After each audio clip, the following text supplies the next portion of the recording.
Tonight on our news, Prime Minister Philip Davis meets with His Royal Highness the Prince of Wales while at the Commonwealth Heads of Government meeting in Rwanda. A Royal Bahamas Defence Force Marine is gunned down in the Pine Yard Road area. Plus, the Aircraft Authority has released its preliminary report on the recent Long Island plane crash. And the mother of a recent graduate who lost her life on the streets of Abaco speaks.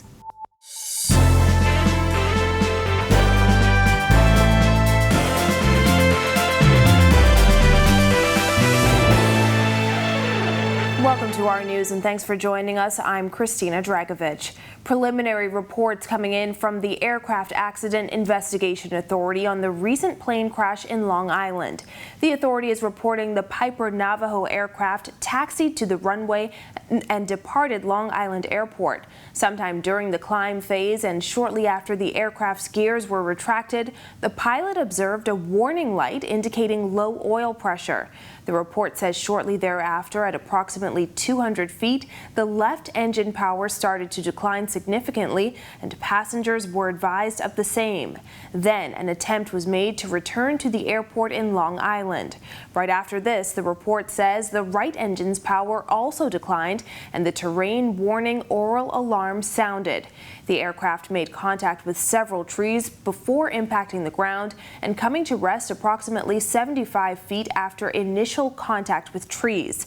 The scene of the crash is located approximately 2 nautical miles from Deadman's Key Airport in dense brush. Please log on to the Our News Facebook page for more details. And Prime Minister Philip Davis among the heads of state meeting with His Royal Highness the Prince of Wales today in Rwanda at the Commonwealth Heads of Government meeting. Prince Charles was the featured guest at the official opening of the meeting of heads of state. Following a week of discussions on various issues, it's now time for leaders to get on with addressing the challenges facing Commonwealth nations. Our Jerome Sawyer reports on today's opening ceremonies. This is the Commonwealth of Nations, 54 countries with 2.4 billion citizens. Kigali, Rwanda hosting thousands this week, including Bahamian Prime Minister Philip Davis, a first time for this Prime Minister. It's a crucial time for this group. 2 years of COVID leaving a laundry list of problems. Add to that climate change. Commonwealth Secretary General Patricia Scotland asking for values to shape decisions. The economic damage of COVID and mounting debt confront us all. The rapid intensification of climate change poses an existential threat. The tremors of conflict and instability in our world, the spiraling costs of food and fuel, and economic uncertainty threaten a serious and protracted crisis. Host President Rwanda's Paul Kagame reminding leaders at the opening ceremony they are on the front lines of global challenges. Not on the periphery, watching events unfold. Our special strength is to bring issues into focus. UK's Prime Minister Boris Johnson echoing our own Prime Minister's remarks this week, calling for climate change offenders to take responsibility. We in the developed world have an obligation to help our friends to cope with a danger they had no hand in causing. Absent in Rwanda is the head of the Commonwealth, Queen Elizabeth II. The fragility of her age gave her successor, a next likely head of the Commonwealth, His Royal Highness Prince Charles, some time in the limelight. His speech acknowledging the painful past which birthed the Commonwealth. While we strive together for peace, prosperity and democracy, I want to acknowledge that the roots of our contemporary association run deep into the most painful period of our history. I cannot describe the depths of my personal sorrow at the suffering of so many, as I continue to deepen my own understanding of slavery's enduring impact. At 96 years old and 70 years on the throne, it is highly unlikely that Queen Elizabeth will ever make an appearance at these CHOGM meetings. As Prince Charles prepares to become the next head of the Commonwealth, the challenges that face this organization are fundamentally different than under the reign of his mother. Today, global leaders got a glimpse into their daunting agenda. The question, though, is does the Prince and, by extension, the leaders have what it takes to keep the Commonwealth relevant to its people? In Kigali, reporting for our news, I'm Jerome Sawyer. Thanks, Jerome. Well, a Royal Bahamas Defense Force Marine was gunned down Thursday night as the murder count climbs to 63. Now police are searching for the motive. Joshua Williams picks up the story from here.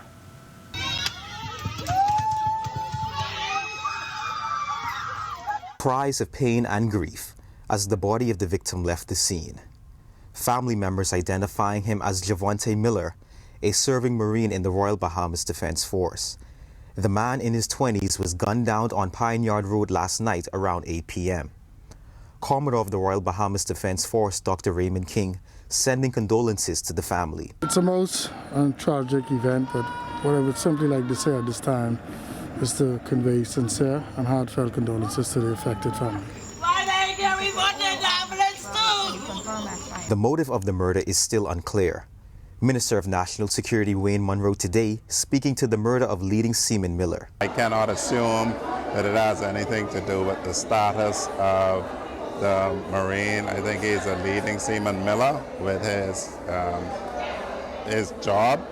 It might be, it might not be. It's important for the police to do their investigations so that they may follow every lead to find out who did actually that. Police Press Liaison Superintendent Audley Peters explains what police met when they arrived on the scene Thursday night. Our investigations thus far indicate that the victim had just arrived home when he was approaching his door.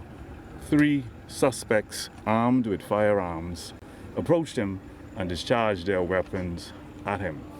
He attempted to run, however he collapsed on the verge where the officers found him. At this juncture, we could confirm that the victim was a serving member of the Royal Bahamas Defense Force. Police once again asking the public for any information that can assist in solving this latest case. Reporting for our news, I'm Joshua Williams. Shifting gears now, the health minister says government will not be including antigen test numbers in the daily dashboards of COVID numbers. This after former health minister Dr. Dwayne Sands called for the inclusion of those tests, claiming the Ministry of Health's COVID dashboard may not give an accurate view of COVID numbers as only PCR tests are included. Dr. Michael Darville tells our news it's not being considered, and here's why. We must be mindful that the rapid antigen test is not a diagnostic test, it's a screening test. And with our resources and our ability to function in the country, we've opted to state-of-the-art PCR tests. But I want the Bahamas to know that all of the rapid antigen tests is being analyzed by epidemiologists, and so it's not being thrown aside. We just feel that it's not appropriate to incorporate it in our dashboard at this time. And a national plan may hold the key for the revitalization of Grand Bahama's economy and new opportunities on other family islands, according to the Chief Executive Officer of Fidelity Group of Companies. Megan Shepard tells us more. The closing of business doors and a sluggish economy are not new to the island of Grand Bahama. And for quite some time, residents have been seeking the next step to revitalize the island. Well, according to Chief Executive Officer of the Fidelity Group of Companies, Gowan Bow, there must first be a national plan that highlights the unique assets of each island rather than working against each other. When it comes to the second city, he says there are several areas that need attention. First, there needs to be a Grand Bahama Island plan that says what is it that we want of Grand Bahama that is a part of the national development plan, but what is it for Grand Bahama? My belief and view is that Grand Bahama is not just Freeport. And so when we are talking about us as a destination, there are far more beautiful destinations within Grand Bahama than the city of Freeport. That doesn't mean that Freeport is not a tourist destination, but what type of tourism?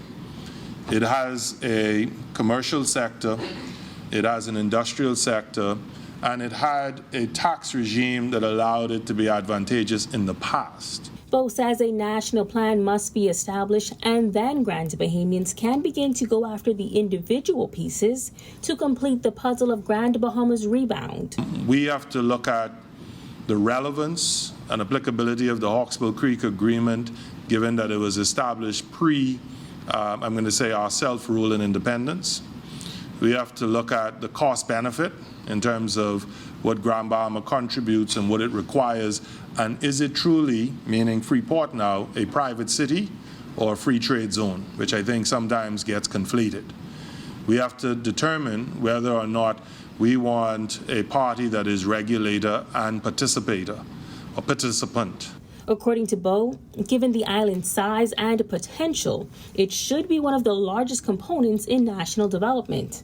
He says if the government does not lead the initiative, then he is challenging residents to step up. If government doesn't do it, then the private sector, like the chamber, really needs to stop and say, well, how do we invest our time and energy to formulate what is a plan that we are then saying to government, get out of the way. Facilitate this legislatively, policy, and subvention and investment, but allow the private sector to be responsible for it. Reporting for Our News, I'm Megan Shepard. We're looking forward to sunny skies with a chance of rain this weekend. Meteorologist Greg Thompson is in the Weather Center with our latest conditions. Thanks, Christina, and welcome everybody for our first look at weather on this Friday evening. Another warm one outside our studios right now. Temperatures in the mid-80s, a little warmer this evening. Few clouds outside still. Winds are still light out of the north-northeast, though, at 4 miles per hour. And your feels-like temperature very humid, 92 degrees on the outside. High pressure in charge. That frontal trough that was across the south and central Bahamas gone. And that ridge of high pressure will continue to dominate our weather. We have some high clouds moving from north to south, filtering some sunshine early today. A couple isolated showers. But all in all, it should be a very nice evening and another beautiful morning tomorrow. That's your first look at weather. Your extended forecast is still to come. Still to come on Our News, the Environment Minister vows to prevent deforestation in the future. And Summer Junkanoo Festival is back. That's coming up when Our News returns.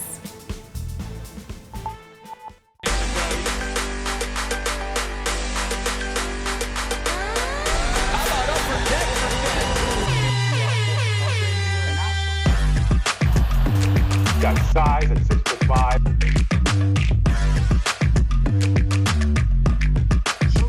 Hi, this is Shamika.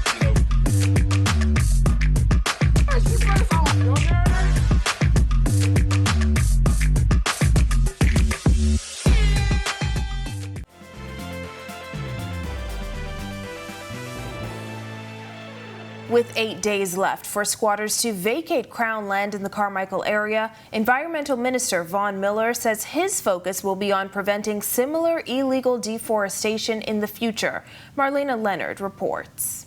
Resources to stop illegal deforestation of Crown land were limited, according to Minister of the Environment Vaughn Miller. Miller weighed in on concerns over 500 acres of illegally deforested Crown land in the Carmichael area as he toured the historic Nassau Botanical Gardens and talked plans for its renovation and expansion. Miller says while Crown land is not a part of his portfolio, the environmental aspects are a major concern. The most we could have done is what we did, cease and desist and please vacate the land or seek permission to do what you're doing. And we did that several times. Of course, now, it's escalated to the birth of this new agency, BAWEN. Squatters on the 500 acres of illegally deforested Crown land in the Carmichael area of western New Providence have 9 days left to vacate, according to the time set by Minister of National Security Wayne Monroe. Monroe expressed hope that the Bahamas Wildlife Enforcement Network would make an impact against those who intend to take advantage of the Bahamian ecosystem. Miller says he has not personally surveyed the area in western New Providence, but plans to in the near future. We're going to be embarking on an educational campaign, really to inform, to educate, and for persons to know the importance of the forest. They'll know the importance of plants, the importance of planting as many trees as you possibly can. That's critical, it's very important, and so we've been embarking on a program to really inform and to educate because I think sometimes we take for granted everybody knows, and then come to find out that's not the case. Miller says reforestation efforts will be crucial and hopes educational campaigns will reduce illegal deforestation in the future. Reporting for our news, I'm Marlena Leonard. In other news, opposition senators taking a closer look at line items in the 2022-23 budget Thursday relating to contract workers and salaries in various government ministries and departments. Senator Michaela Barnett Ellis inquiring about line items related to what she called significant increases in contract workers. To that, Attorney General Ryan Pinder explained the AG's office is issuing 2-year contracts to new attorneys as part of a bonded agreement. With relation to salary contract workers, item 211102, there's a significant increase in contract workers. I was wondering if we can get an explanation as to that. Bonded attorneys will come in the first instance on a 2-year contract because they're under bond. So this allocation is increased to reflect those recruitment and those bonding programs for lawyers. When our news comes back from the break, Independence preparation is on the way. Plus, the mother of a car crash victim speaks out. Stay with us.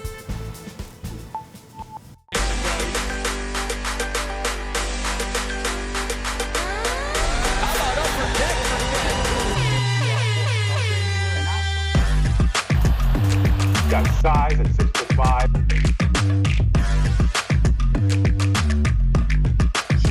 Hi, this is Shamika.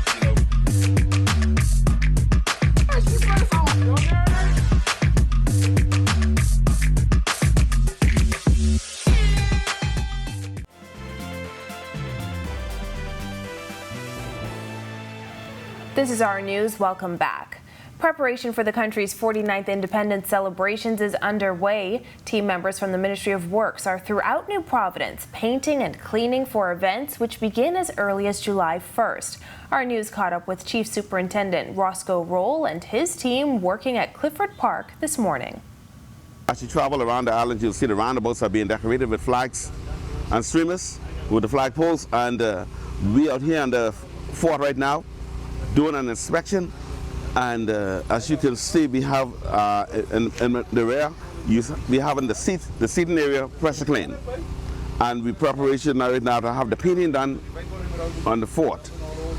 To my north, you will see where parks and beaches have already started the cleanup campaign with the grass, and I think we are doing an excellent job as a team, and by weekend. By mid next week, we should be out of here. Roll says his team is not only responsible for New Providence, but the Family Islands as well. Our directive right now is to deal with the streets. We're trying to touch all the communities with flagpoles and flags, and with the fort and the Family Islands. Right? We'll be touching with the Family Islands by early next week. All the Family Islands should be able to set up all their materials in hand. Well, the sweet sounds, rhythm, and beauty of Junkanoo is making a comeback after a 2-year hiatus. Next Saturday, the Junkanoo Summer Festival will bring all walks of life together, including visitors. Our Sasha Lightbourne has the story. On July 2nd, the highly anticipated Junkanoo Summer Festival will return to the grounds of Arawak Key. The COVID-19 pandemic halted the festival for the past 2 years, but the Ministry of Tourism's Director of Authentic Events, Charity and Brister, expects the return will be bigger and better than years before. We are really excited to be able to host this Junkanoo Summer Festival again after 2 years, and the Bahamian people are just as excited to come and participate. And as you know, with the protocols being relaxed, we're having even more visitors, and they too will be more inclined to come out and join in our festivities and get to know the Bahamian people and their culture. And here's what patrons can expect. We have most of the A groups and B groups participating to allow the people who want to come out early to participate and see the Junkanoo. We're doing the B groups early in the evening, about 5:30, 6 o'clock. And then in the evenings at 9 o'clock, Thereafter, we have the A groups. And in addition to that, we are ending with a series of concerts with all of our top performers, top bands performing. Heritage games will include pineapple eating, melon eating, and crab catching. There will be a sip and paste area as well.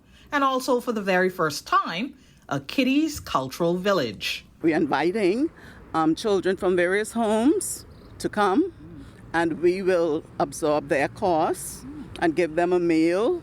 And we're inviting all of you out there, bring the kids. It will be a kiddies cultural village like you've never seen before.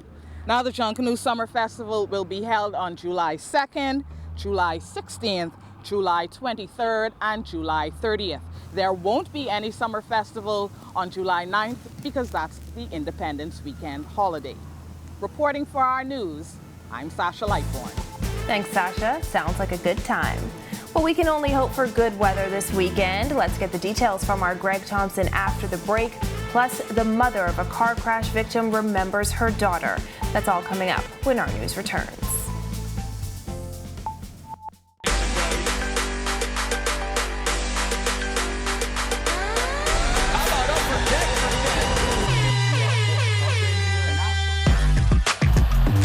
Got size at 6'5".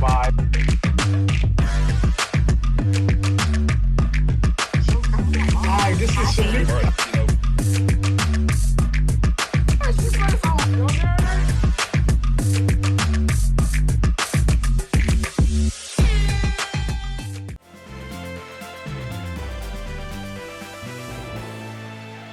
Welcome back to our news. Some rain expected to roll into our area on Sunday. Greg is back in the Weather Center with a look ahead.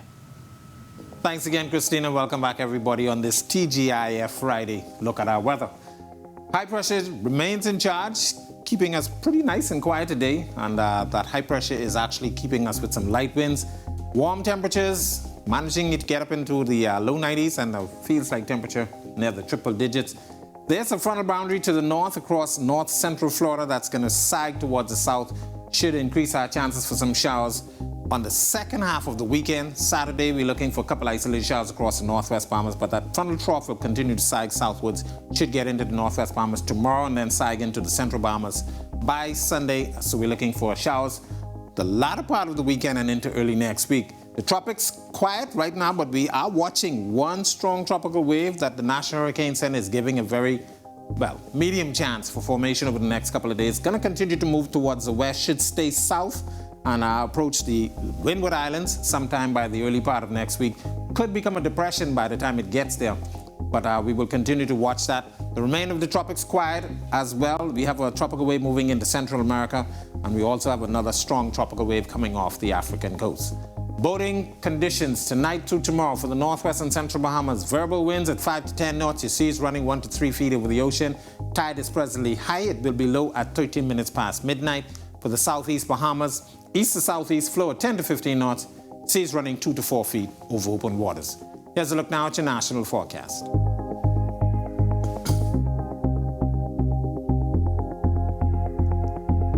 A look at your weekend and 7-day forecast. Should be pretty nice tomorrow, lots of sunshine, but by Sunday, Monday time frame, we expect that frontal trough to get near, so an increase in some shower activity, and once that frontal trough dissipates and gets out here, the week ahead looks pretty nice. Temperatures will be very warm and should be comfortable during the nighttime hours.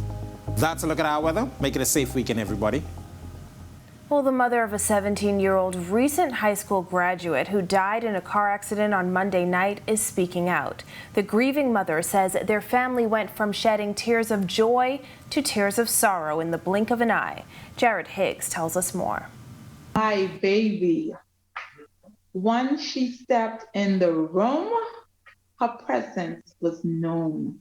38-year-old Ashana Terville smiles as she recalls the relationship she shared with her daughter, 17-year-old Sheena Terville.